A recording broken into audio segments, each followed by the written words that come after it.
Good morning and good afternoon, depending on where you are across the country. I'm joining from my farm south of Calgary. Would be interesting to find out where the rest of you are joining. I'm Lorraine Walker, and I am the Western Canada not-for-profit education and healthcare leader. Joining me here today is Christine Simpson. Christine is based in our Vancouver office, but is the leader for the same sector, not-for-profit education and healthcare in British Columbia. Christine normally spends her days as an audit partner, as do I, but Christine has extensive experience in governance, and therefore we've asked her to present this section today. I'm going to read for you all of her accomplishments in the not-for-profit sector, so I make sure I don't miss anything. She has 8 years on the Greater Langley Chamber of Commerce Board, including 2 years as their chair. She was the BC Chamber Board member for over 5 years and just finished last year as chair. She's 2 years on the Canadian Chamber Board of Directors, and she recently joined the Vancouver Foundation Development Committee. So a lot of experience and hands-on to discuss this topic of governance. I'm sure she's seen many things with her not-for-profit charity hat on. So we have a really broad range of attendees. So the presentation will be at a higher level, but at the end of the presentation, we have left some time for you to ask questions, and we'll try to get through as many of those as possible. So without further ado, I'm going to pass this over to Christine, who will take you through her presentation. Thank you, Lorraine, for those kind words. I'm very appreciated. Just want to make sure everybody can hear me okay. I did have some technical issues previously. Lorraine, give me a heads up. You good? So I wanted to welcome everybody and thank you for taking your time to invest in this area of governance. I really think it is important to have the right processes and procedures in place to be successful. And as Lorraine mentioned, it really is intended to be an overall presentation, high level, because we knew there was a wide range of attendees here. And really, we wanted to give you some tools to tackle some improvements in your organization. I heard earlier that we can't do everything at once. We got to tackle bite-sized pieces.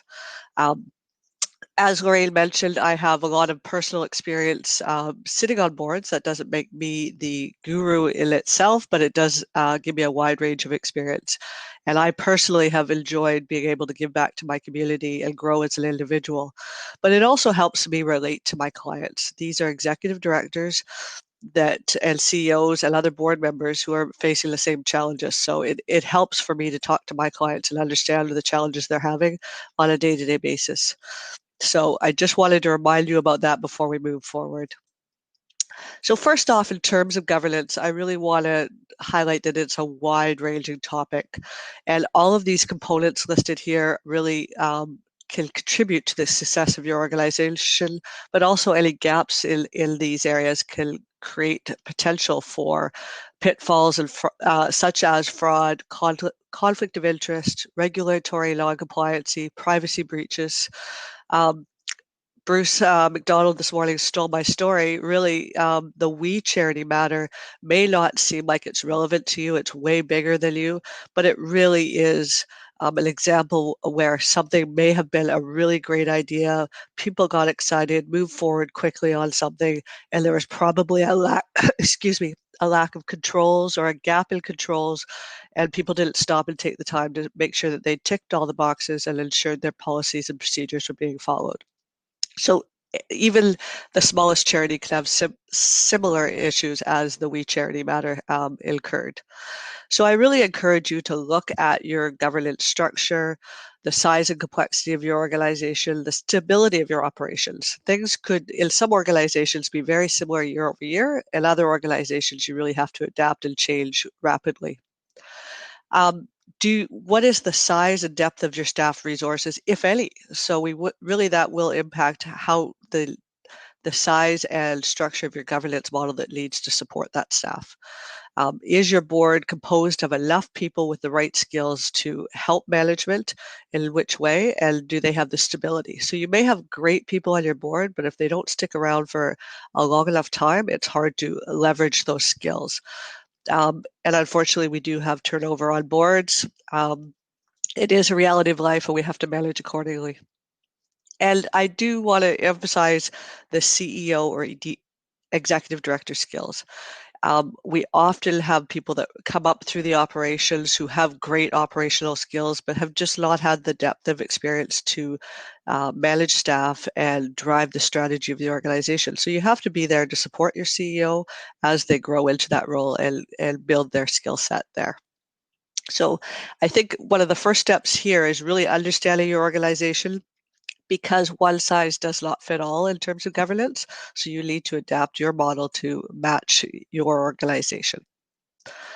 So I think this has been touched on some previous speakers, but remembering the accountability to your various stakeholders. So I don't want to go into this in detail, but I think depending on the strength of your orientation processes, how engaged your board members have been with your organization previously, it is always a good practice to remind everybody what the different stakeholders are and what they are focused on.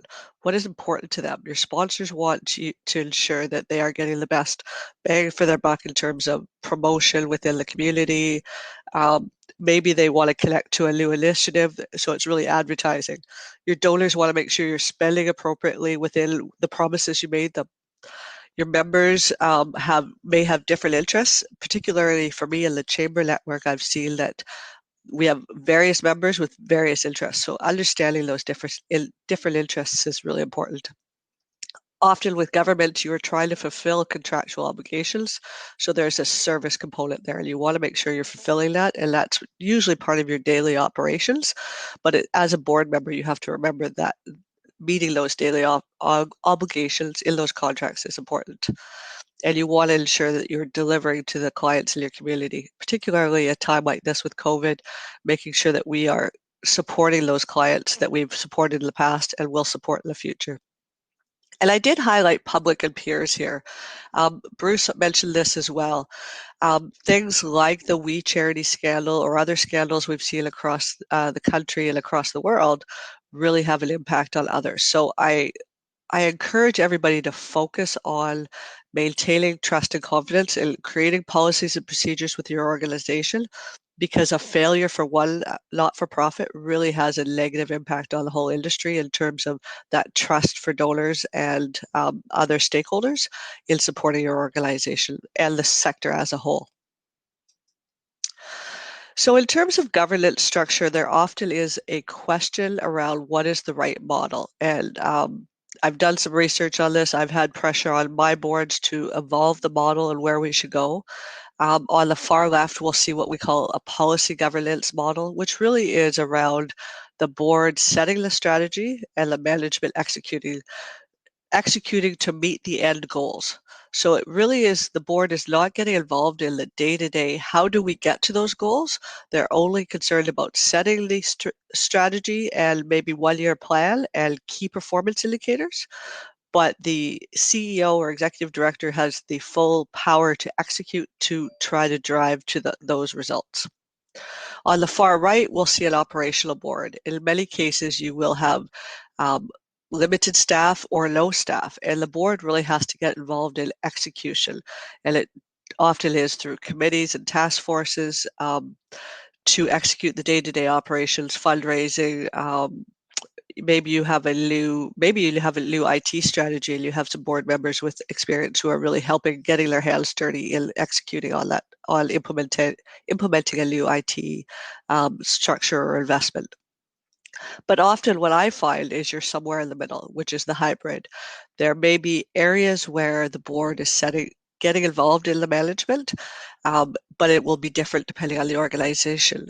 And what I really wanted to highlight here is ensuring that there's clarity about when the board is going to get involved and when management's responsible. So you're not assuming that management's got control of it, and vice versa, you're not overlapping. So we don't want to be wasting resources, and we don't want to be inadvertently having gaps where people are not managing appropriately and or providing oversight to the execution of those items. So my key message here is there is no one size fits all. You likely are probably in the middle to some extent, but making sure you have clarity about roles and responsibilities for all. So in terms of board responsibilities, if we want to talk about what I will say is the minimum requirements, and this is really attached to what I would say is a policy governance model, is that the board will approve the strategic plan. So this is where do you want to go? And I would say that there was a trend to go to much longer term strategic planning so that you weren't making short term decisions that were not aligned to a long term vision. But I would say in the last 9 months, I'm seeing an actual reduction. They don't know where they can or will go in 5 years because of COVID. There's too much change, and they're going to a bit shorter term plans, is what I'm seeing in my world right now. But making sure that the board is aligned on what that strategic plan is so that you're not making decisions that veer off to different sides and are not aligned to where you ultimately want to head. The board needs to review the performance of the CEO, and it's really hard to review the performance if you haven't clearly articulated where you want them to go. So that's why the importance of the strategic plan. Approve where they want to go so that you can review their performance as to were they headed in the right direction to achieve those goals. You want to provide guidance, direction, and insights, and that level of guidance, direction, and insights will really align to whether or not you are fully policy governance versus an operational board. And so guidance really would be my personal insight of things to watch out for, things to manage risk. But if you're an operational board, it would be, we should do this event, we should do it this way. So that balance of how you're asking questions of the CEO will really depend on what you've determined is your model of governance. We want to validate the management is achieving their strategic objectives. So this will come through your monthly, quarterly, annual reporting of those key performance indicators. Are those key performance indicators indicating we're moving in the right direction? And if not, why not? How are we managing any pitfalls or going offside? And how are we trying to get back on side? One of the comments here, approving the risk appetite statement. I'm not sure this language will resonate with everybody, but I think depending on your organization, you will have a smaller or larger appetite or ability to accept risk. So financially, if you're really tight, the smallest things could really throw you offside. If you are in a very volatile environment or political environment, some small things in the news could really throw your reputation offside. So really drawing some guidelines around when does the board need to be notified and identified if something is going offside so that they can be involved to manage the risk and make sure things are going in the right direction. So it's that, when do we raise a red flag and bring the board involved into the day-to-day operations? And finally, it's just a reminder here that the board really is responsible to appoint any external and internal, but it's primarily external auditors, and so that there's a clear relationship between the external auditors and the board, as well as management, so there's open communication with all parties. So I just wanted to chat a minute here about signs of board ineffectiveness and things that you want to watch for. It's often easy to ignore the problems, but I think we've talked about it earlier. We're in a time of change, and this is providing us opportunity to make change and to make positive changes. I think it's really important that we can always do better and create a culture of, if something didn't go as well as we wanted, how can we make it better in the future? The first point I put there is risks ignored.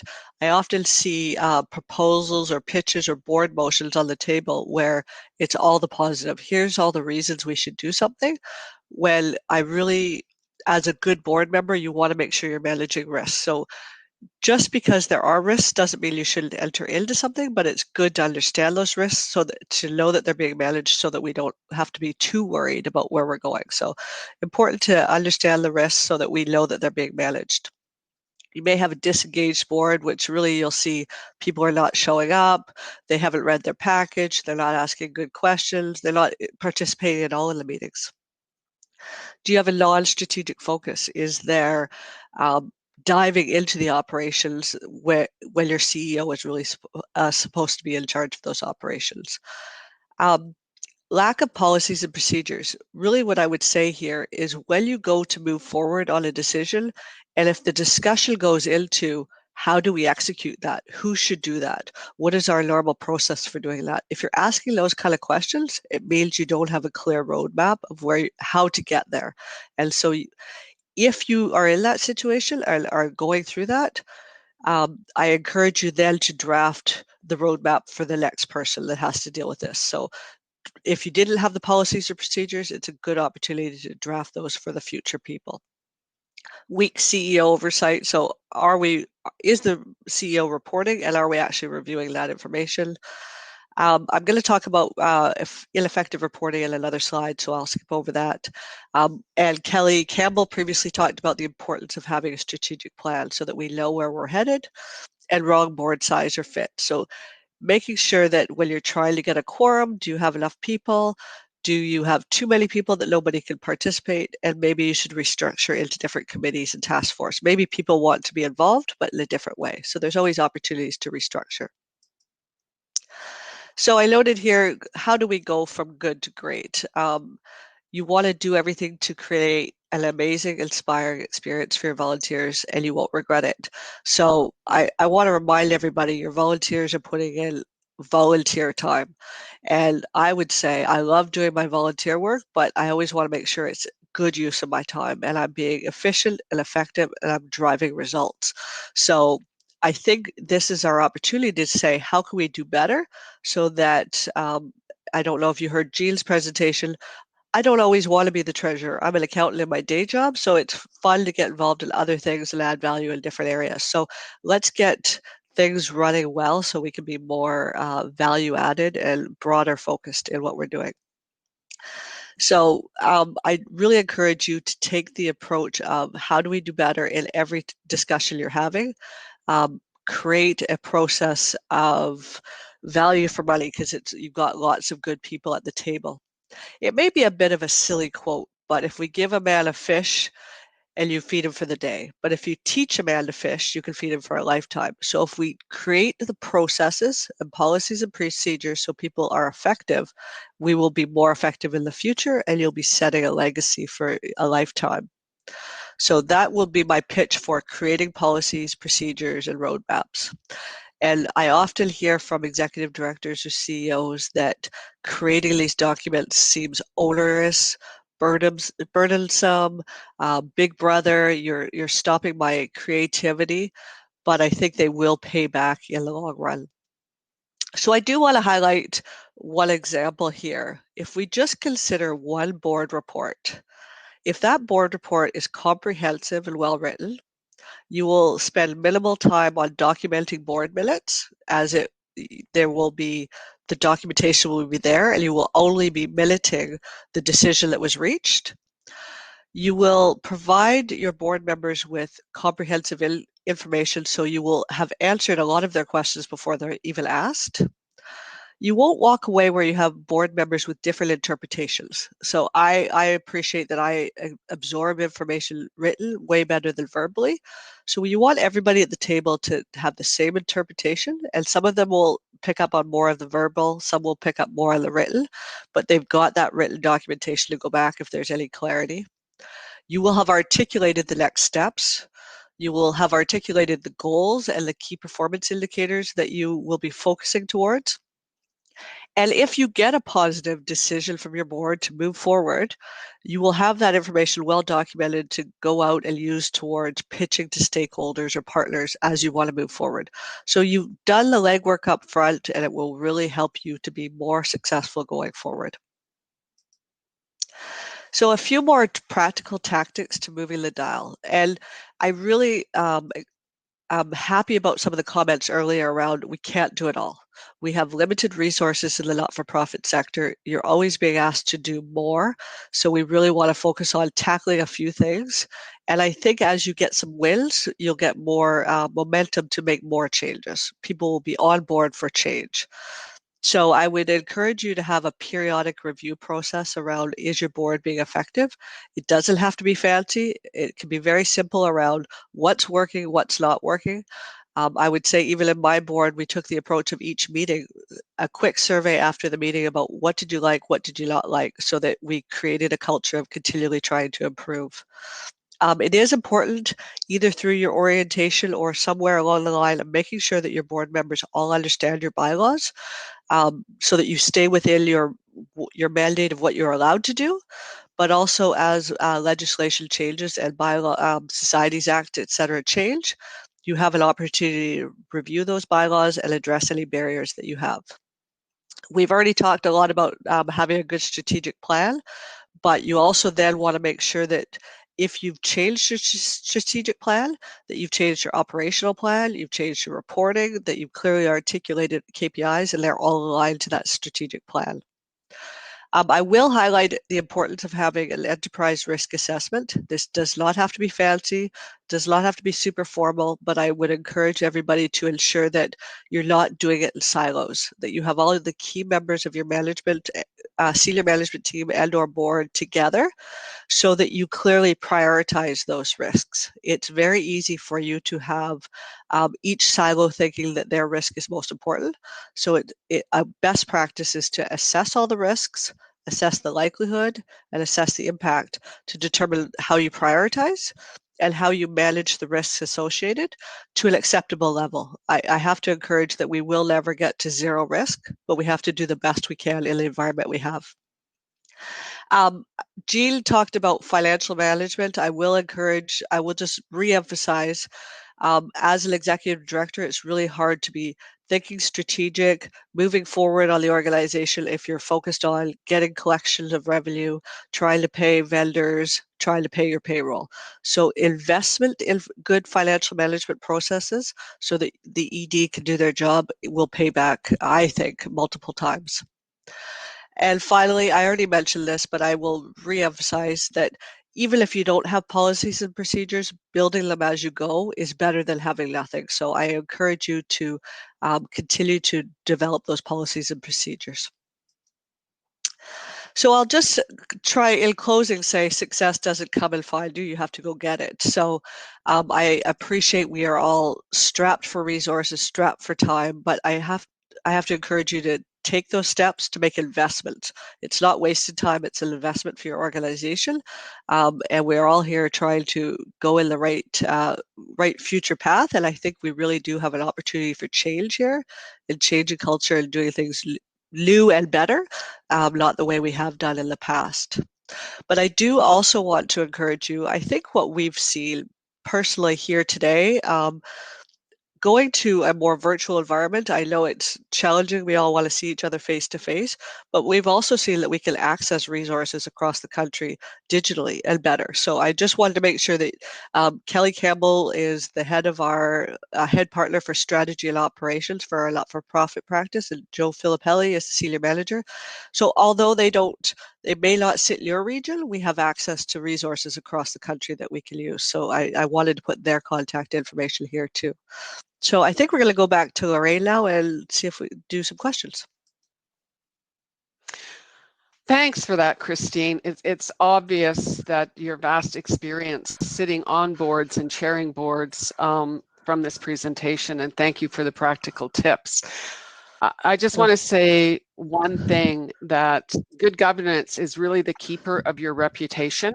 And so people like to put their hand up and say, I want to sit on your board, without understanding the full responsibilities of doing so. So we do have some questions, Christine. So I hope that you're ready to tackle these. I hope I'm ready. So can board members or do board members increase the possibility of exposure to a legal claim by participating in the management of the day-to-day operations instead of being more of a governance board versus an operational board? Don't start with a hard one. I would say, I think you have to clearly articulate, are you supposed to be in management or operations? So I think you create a risk if you are heading into the management when that is not your role and your responsibility based on your terms of reference. So I think, and I probably didn't use this terminology, but clearly articulating what is the board's responsibility, what's management's responsibility. I think you do cause a challenge when you're overlapping, because you might be stepping over each other, you might be delivering messages to funders or partners that are inconsistent. So I do think you cause a challenge. I don't think it's wrong to be in management, but I think you have to stay within the lane that you've articulated as a board. I'm interested, Lorraine, if you got a different take. No, I mean, I agree with that. I don't know if your legal liability increases as much, but you definitely, if you're going to take on the responsibility, then you have responsibility. And good point. It is an important thing to remember to look at your directors and officers, and it usually is directors and officers because it will blend across. So your directors and officers insurance will typically cover you. So I think you would be covered. It's just making sure that you're not creating inadvertent communication risk with your stakeholders. Thanks. So if your board's not engaged, and you've dealt with a lot of boards, so I'm sure you've had a lot of characters on them, what are some of your recommendations to get them back engaged? I'll tell you some things I've done. I'm not sure if it's the best thing. Purely having an attendance calendar, I've found has been really important, because everybody sees it right in your board package. Who's attended, who hasn't attended, maybe you had an excused absence. Do you have policies on what happens if somebody doesn't attend? Because sometimes if you don't attend so many meetings, you are automatically off the board. I've also gone back to what is the root cause that they're not attending? Is it that we've set up meetings at the last minute? We haven't given them ample notice. So creating a culture and cadence around setting up the meetings in advance, even if we have to cancel them because we don't have anything we need to talk about, I think we have to respect that we're usually dealing with busy professionals and their time is valuable and it's hard for them to commit. So those have been some of the tactics I've used. Thanks. I think we have time for about maybe one or two more questions before we have to go back to the main stage. Do you recommend subcommittees, so at the board level instead of necessarily at management, or so for things like finance, fundraising, marketing, and would you involve both board members and management on those subcommittees? So yes, I do, particularly if you've got a very large board. It's really hard to come to decision making and focus when you've got tons of people and you can't get your communications in. So I do think if you have a large board, it makes sense to have smaller committees. And then you're using the expertise of the people that are really engaged. So lots of people do not want to talk about the accounting and the finance because that's not their area of expertise. So let the people that are engaged talk about it. But then it's important to understand, how do we deliver back to the full board, because they still are ultimately responsible. So we want to make sure that we're delivering them the important information so they can cover their fiduciary responsibilities as well. So the larger your board, the more I encourage using committees, because it's just too hard to get everybody engaged. And then you can synthesize that information to the key decision factors for the full board. Okay. One really quick question, and it's actually an ask. Yep. Are there any templates available for various policies that can be a starting point to organizations? And I might be throwing Bruce McDonald under the bus. I do think, I know that Imagine Canada does accreditation. We also do some. So it really is around, where do you want to start? And we want to make sure that those are tailored to your organization. So I'm a little hesitant around templates themselves, around what it should look like. It should be more around, what are the questions to ask? Like, have you dealt with these 5 areas in this policy or procedure?